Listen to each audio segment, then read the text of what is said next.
The bacterial ribosomes are cytoplasmic nucleoprotein particles whose main function is to serve as the site of mRNA translation or protein synthesis. These small granular bodies are 10 to 20 nanometer in diameter and are composed of ribosomal ribonucleic acid and proteins. Each bacterial ribosome has a sedimentation coefficient of 70S as opposed to that of eukaryotic ribosomes having a sedimentation coefficient of 80S. S stands for the Swedberg unit, the unit of the sedimentation coefficient. The bacterial ribosome has a mass of 2.8 into 10 to the power 6 daltons. Sometimes ribosomes are found in small groups called polyribosomes, which are formed when several ribosomes begin to translate a single mRNA molecule. Generally, the ribosomes are a few hundred in number in each bacterial cell, but when the cell undertakes active protein synthesis, they increase in number to as many as 15,000 to 20,000 per cell, about 15% of the cell mass. Electron microscopy was the main technique used to study the structure of the bacterial ribosome. The first electron micrographs revealed that the ribosome consists of two subunits, 50S, which is the large subunit, and 30S, the small subunit.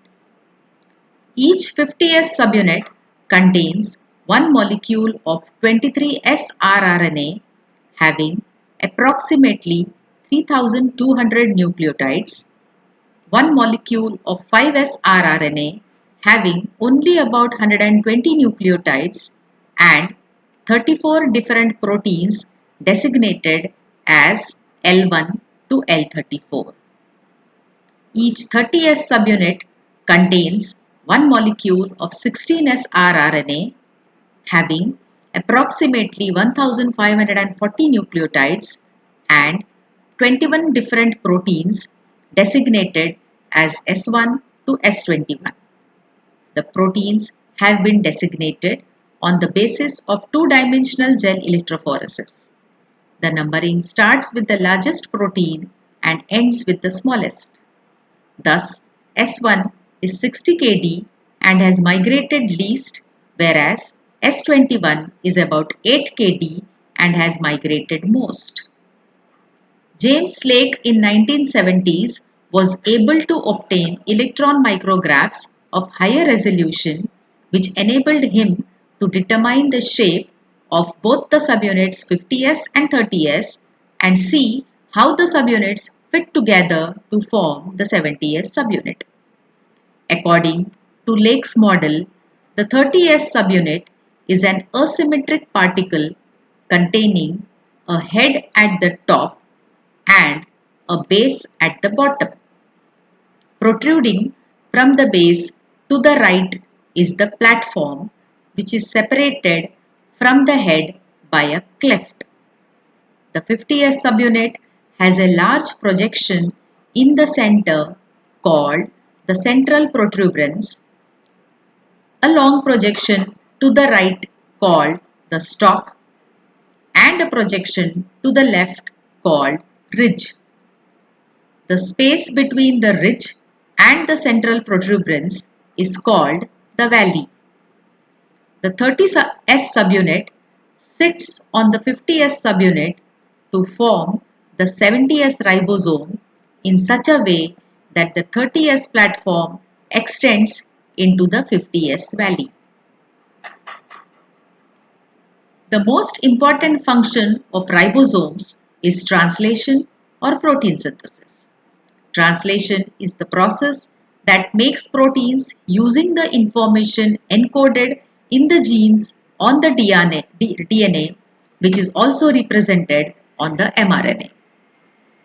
Let us try to understand the relationship between genes and polypeptide.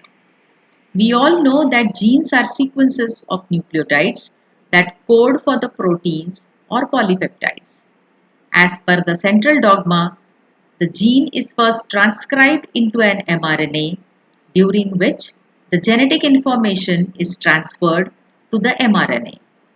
mRNA is then translated by a ribosome to synthesize a polypeptide.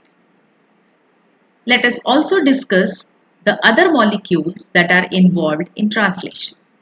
The first is tRNA. The tRNA carries the amino acids to the ribosome.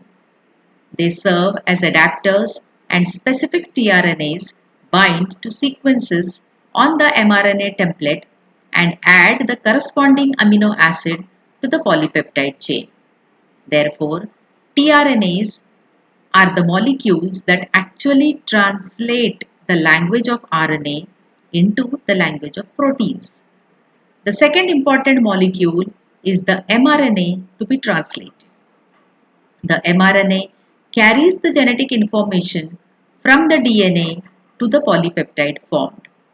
The amino acids are loaded onto the tRNA molecules and carried to the ribosomes.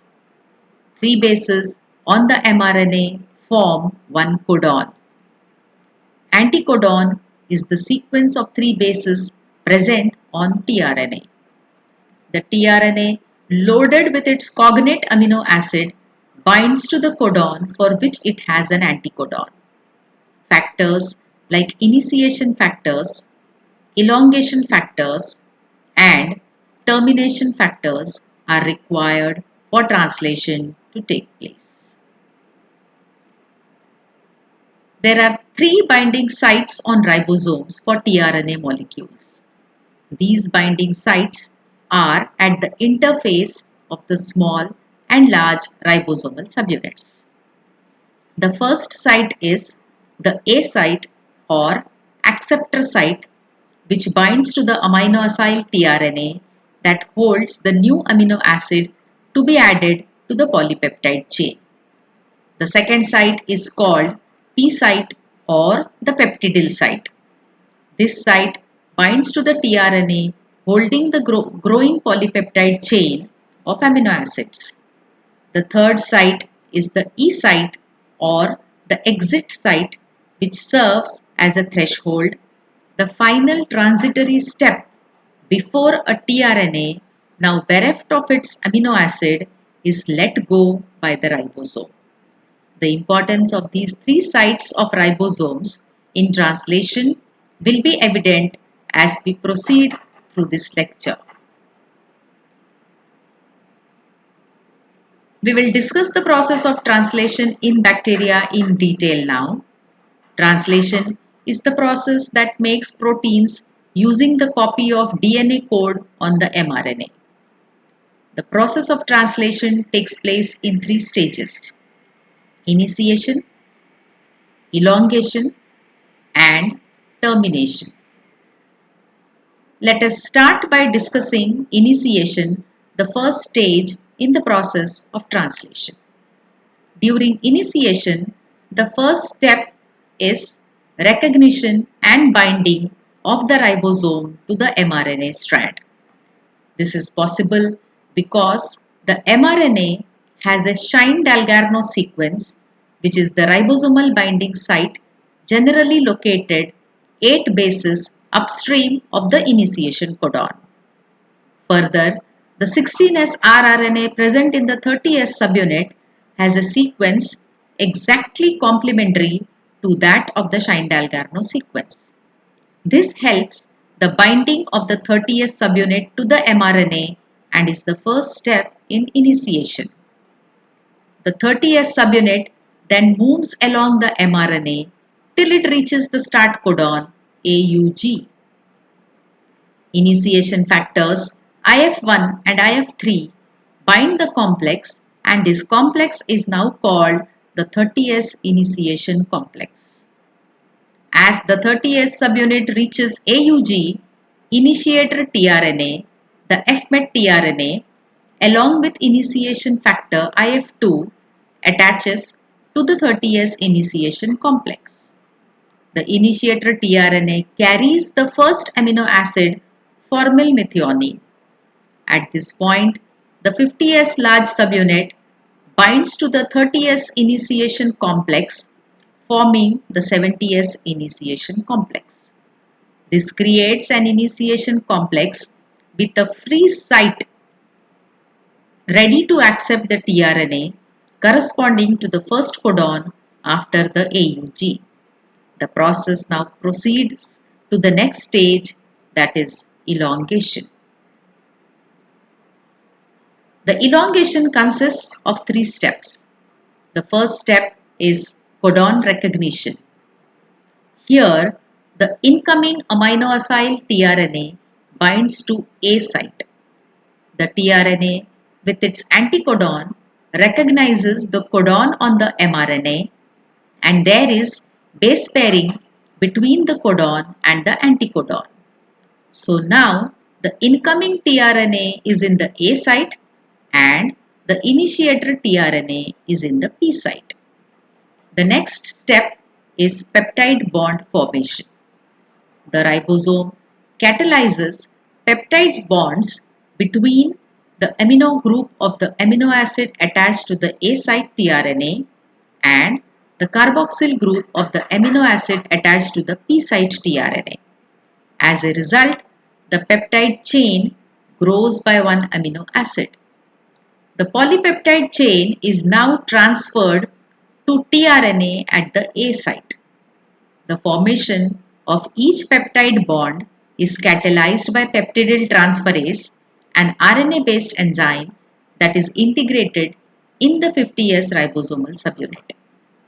The energy for each peptide bond formation is derived from GTP hydrolysis, which is catalyzed by a separate elongation factor. The third step in elongation is translocation. Here, tRNA from the P site moves to E site and exits from the ribosome, and the tRNA from the A site moves to the P site. The polypeptide returns to P site ready for the next polymerization. As you can see, the A site is now empty. The next amino acyl tRNA can bind to the A site and the process of elongation continues. As the ribosome moves along the mRNA, each mRNA codon comes into register and specific binding with the corresponding charged tRNA anticodon is ensured. The energy for each of these steps of the ribosome is donated by an elongation factor that hydrolyzes GTP. We can quickly revise the three steps in elongation. They are codon recognition, peptide bond formation, and translocation. The ribosome is now ready for the next amino acyl tRNA. Termination of translation occurs when a stop or nonsense codon is encountered. There are three stop codons. They are UAA, UAG, and UGA. Upon aligning with the A site, these nonsense codons are recognized by release factors. There are no tRNA for stop codons. The binding of release factor causes addition of a water molecule to the carboxyl end of the P site amino acid. This reaction forces the P site amino acid to detach from its tRNA and the newly made polypeptide is released. The small and the large ribosomal subunits dissociate from the mRNA and from each other. However, they are recruited almost immediately into another translation initiation complex. Thus, during protein synthesis, a ribosome moves along an mRNA molecule, reading the codon and adding the correct amino acid to the growing polypeptide chain. When a stop codon is reached, the translation ceases and the mRNA and protein are released. Finally, the entire complex undergoes dissociation. Amazingly, The E. coli translation apparatus takes only 0.05 seconds to add each amino acid, meaning that a 200 amino acid protein can be translated in just 10 seconds by the ribosomes.